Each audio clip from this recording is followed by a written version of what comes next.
Olá, amigos! Iniciamos um novo tema desta semana trazendo Ele, Jesus Cristo, como o desejado de todas as nações. E como base do nosso tema nós temos Isaías 60, verso 3, onde lemos: E os gentios caminharão à tua luz, e os reis ao resplendor que te nasceu.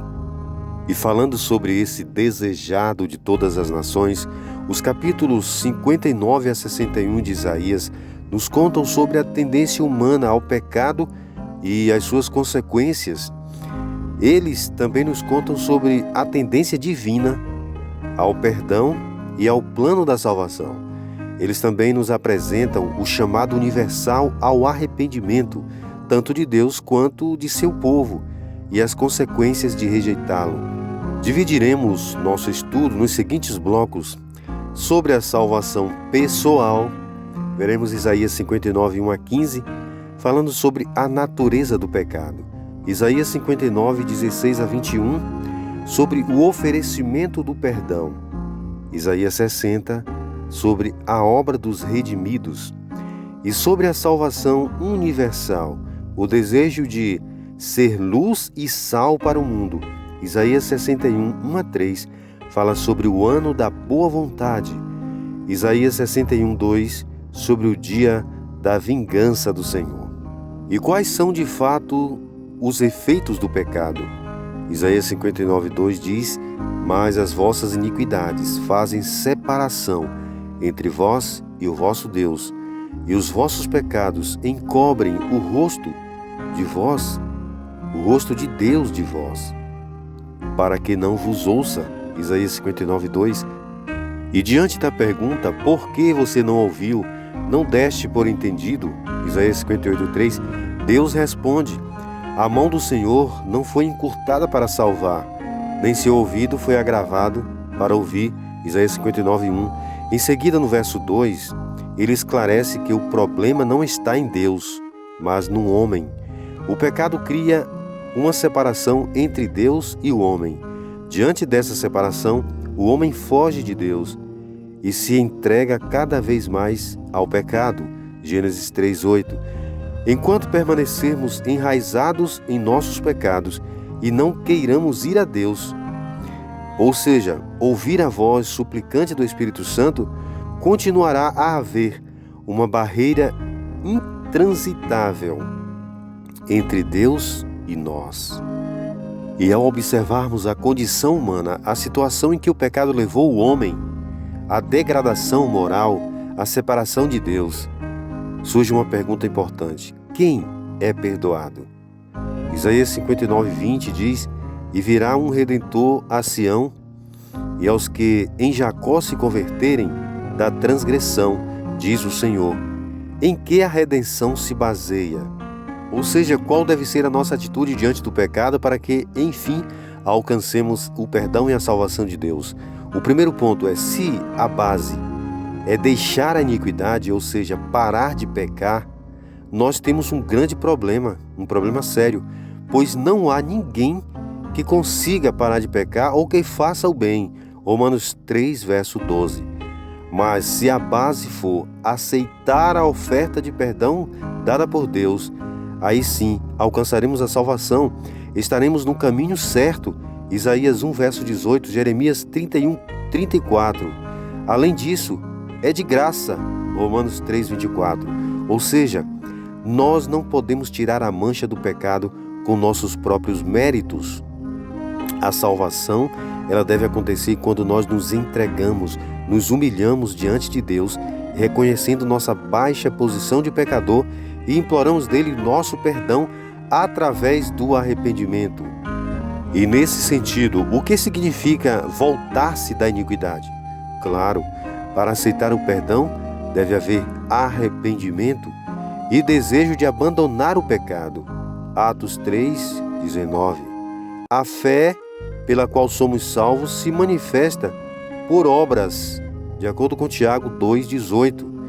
Devemos compreender que a graça é favor imerecido e o crente é justificado sem qualquer mérito próprio, sem nenhum direito a alegar a Deus. é ele justificado pela redenção que há em Cristo Jesus. Aquele que está nas cortes celestiais como substituto e penhor do pecado. Mas, conquanto seja justificado por virtude dos méritos de Cristo, não é ele, o pecador, livre para praticar a injustiça. A fé opera por amor e purifica a alma. A fé desabrocha e floresce e traz uma colheita do fruto precioso. Ou seja, o pecador é resgatado. O pecador é tirado do lamaçal do pecado pelo poder do sangue de Cristo e através do apelo do Espírito Santo, para que ele entenda e ouça o apelo universal. Isaías 60, verso 3 diz: "E os gentios caminharão à tua luz, e os reis ao resplendor que te nasceu." Aqueles de nós que foram iluminados pela luz da redenção devem refletir essa luz e iluminar o mundo com ela. Mateus 5, verso 14. Noé era um pregador da justiça para o mundo antediluviano. A aliança de Deus com Abraão incluía uma bênção para todas as nações. Jesus nomeou a igreja para levar o evangelho até o último ponto da terra. Atos 1, verso 8. A todos que aceitam a redenção, Deus faz a promessa: o sol nunca mais servirá de luz para o dia, nem o brilho da tua luz te iluminará, mas o Senhor te será por luz perpétua e o teu Deus por tua glória. Isaías 60, verso 19. O que significa isso? Significa que nós fomos chamados por Deus, fomos resgatados dos nossos pecados para recebermos dele a luz e refletir às outras pessoas. Nós somos sal e somos luz deste mundo.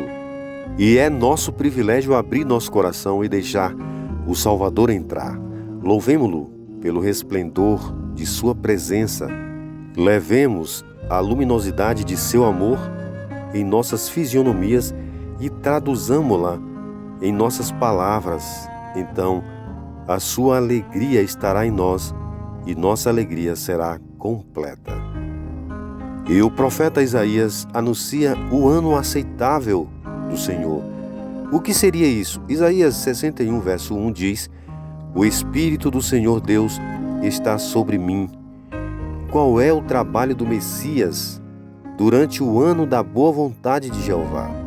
Primeiro, ele anuncia pregar boas novas aos abatidos, consolar os quebrantados de coração, publicar liberdade aos cativos, publicar aos presos abertura das prisões, consolar a todos os enlutados, dar aos afligidos de Sião glória em lugar de cinza, óleo de gozo em lugar de luto, manto de alegria em lugar de espírito angustiado. Que obra maravilhosa do Messias! Foi esta obra exclusiva de Jesus? Só Cristo foi responsável por esta obra? Lucas 4, 16 a 21. Ou também esse deve ser o nosso trabalho, proclamar o ano da boa vontade de Jeová? Sabemos que Jesus Cristo deu-nos o exemplo e disse: "Vós sois a luz do mundo." Nós devemos seguir esse exemplo de Cristo, levando liberdade, a liberdade da salvação em Cristo Jesus aos abatidos, aos que estão cativos e também os que se acham presos, aprisionados pelo poder do pecado. E o conselho de Deus para nós é: andem humildemente com Deus, pede-lhe que torne claro o caminho a seguir.